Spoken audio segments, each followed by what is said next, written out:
Juan Carlos Echeverry, un maestro de la economía superficial. 7 de abril de 2025. El motivo que por lo común determina al propietario de un capital a emplearlo, bien en la agricultura, bien en las manufacturas o bien en algún ramo del comercio al por mayor o al por menor, es la esperanza de su propia y exclusiva ganancia. No entra en sus intenciones pensar en las diferentes cantidades de trabajo productivo que va a poner en movimiento, ni en los diferentes valores que es capaz de agregar al producto anual de la tierra y del trabajo del país. Adam Smith, investigación sobre la naturaleza y causa de la riqueza de las naciones. El proyecto teórico fundamental de Marx fue la crítica de la economía política. Este es el subtítulo de El Capital, su obra principal. En una nota a pie de página del primer capítulo del tomo 1, hace una breve caracterización de la economía política clásica, a la que le reconocía un genuino interés científico, y la diferenciaba de lo que denominaba la economía vulgar, término que quizás, para que no suene peyorativo, podría cambiarse por economía superficial. Dice allí sobre la economía superficial lo siguiente: yo entiendo por economía política clásica toda la economía que desde William Petty investiga la concatenación interna del régimen burgués de producción, a diferencia de la economía vulgar, que no sabe más que hurgar en las concatenaciones aparentes, cuidándose tan solo de explicar y hacer gratos los fenómenos más abultados, si se nos permite la frase, y mascando hasta convertirlos en papilla para el uso doméstico de la burguesía, los materiales suministrados por la economía científica desde mucho tiempo atrás, y que por lo demás se contenta con sistematizar, pedantizar y proclamar como verdades eternas las ideas banales y engreídas que los agentes del régimen burgués de producción se forman acerca de su mundo, como el mejor de los mundos posibles. Juan Carlos Echeverry es un digno exponente de esta economía superficial. Este muy reconocido economista es director de Planeación Nacional y exministro de Hacienda, así como exitoso consultor de grandes empresas capitalistas y de organismos internacionales. Es un ejemplo insuperable de una forma de pensar que se queda en la superficie de la sociedad capitalista, que no se hace las preguntas de fondo y que se limita a explicaciones banales. Ya en otras columnas en Revista Sur he tenido la oportunidad de examinar aspectos de su pensamiento. En columna del 30 de marzo de 2025 en El País de España, Echeverry responde a unas críticas que le había hecho Rodrigo Uprigni en columna en El Espectador, con relación a la interpretación sobre el tema de las desigualdades. Echeverry plantea que el dilema político-económico actual es entre quienes quieren repartir entre todos lo que hay, con la meta fundamental de la igualdad, y quienes esperan que los innovadores, desarrolladores y administradores dinamicen la producción y contraten a más y más gente que lleva décadas estancada en la informalidad y el desempleo. Evidentemente, Echeverry está hablando de la sociedad capitalista, aunque no la mencione. Los economistas superficiales tienden a enfocarse en los elementos materiales y comunes a distintas sociedades y a ignorar o no mencionar los elementos específicos y definitorios del capitalismo. Me explico.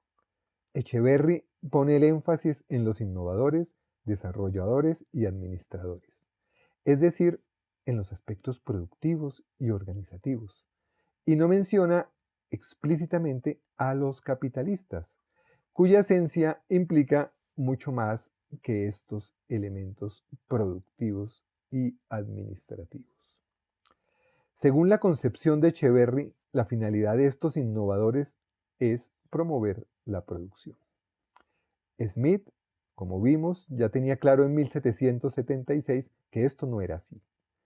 Destaca la dimensión de los valores de uso, afirmando que la difusión de los celulares ayuda a las personas más pobres, incluso en África, o la utilización de camperos Toyota y Nissan en lugares remotos del planeta, o los computadores en cualquier lugar del mundo.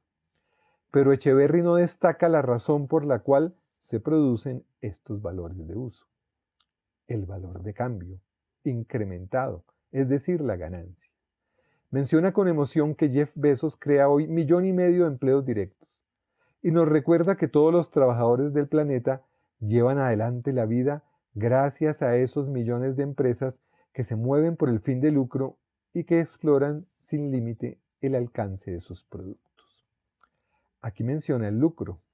Era inevitable hacerlo. Pero, ¿por qué existen dichos grandes innovadores y billonarios?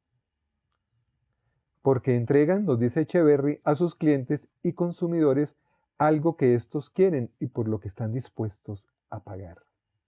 Inclusive, sabiendo que hay un fin de lucro que tal vez los hace ricos y que eso da una natural y sana envidia. Fíjese el lector en la lógica de Echeverry. Los grandes innovadores tienen como finalidad satisfacer necesidades. Obviamente, de paso se lucran y enriquecen, pero esto es algo menor, subsidiario. Menciona de pasada un asunto de fondo. Para que los consumidores estén dispuestos a pagar, hay que tener dinero. El hecho es precisamente en el marco de la sociedad capitalista que una proporción importante no tiene el dinero para comprar todas aquellas cosas que quisiera. Señala que un ejemplo de una política de promover nueva producción son los Estados Unidos desde 1860 y China desde 1980, que no han parado un instante de innovar y de crear producción, empleo, empresas y productos. Un ejemplo de la otra política se encuentra en muchas economías de América Latina que optaron por repartir. Luego, destaca las maravillas de los Estados Unidos. Es realmente una máquina descomunal de innovación, nos dice. Japón y China han seguido un camino similar, pero han fallado en el principio schumpeteriano de dejar morir unas empresas. Pero aún así, las califica de milagros económicos. Para Echeverry este es, obviamente, el camino adecuado. Le critica a los promotores del reparto, como Upridney, que el camino que ellos proponen termina sacrificando a muchas personas. Afirma que los progresismos terminan en regresismo.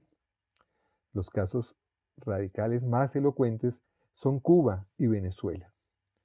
Plantea que establecer límites a la riqueza de los grandes capitalistas significa sacrificar para la humanidad la ampliación y la distribución por el planeta de sus innovaciones, que es realmente donde hay una explosión de valor. Además, no hay forma de saber con precisión en qué momento hay que intervenir para repartir.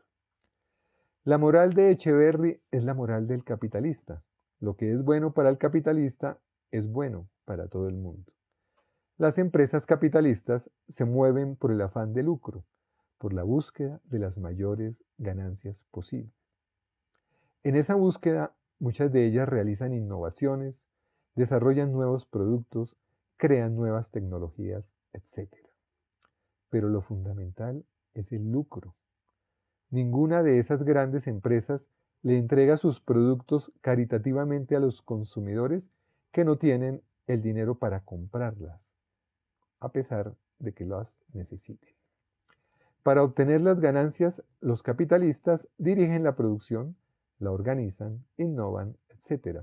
Pero fundamentalmente contratan a trabajadores asalariados que realicen el trabajo y que creen el valor agregado del cual les queda una parte enorme después de pagar los salarios.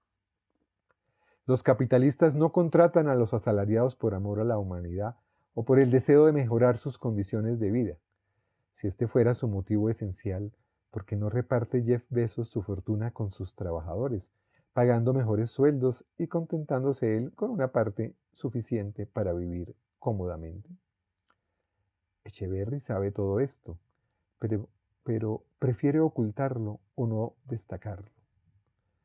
Es una tautología plantear que los capitalistas son necesarios en el capitalismo. También en el esclavismo los esclavistas eran necesarios y los señores feudales en el feudalismo.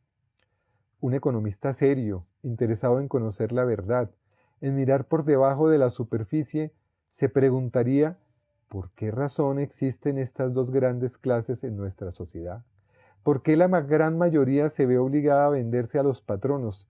¿Por qué la razón, la riqueza y los ingresos se concentran en unas pocas manos? Pero sería demasiado pedirle esto a Echeverry. Su lógica es superficial. Le interesa saber cómo se produce dentro del capitalismo, pero no cómo se produce el capitalismo.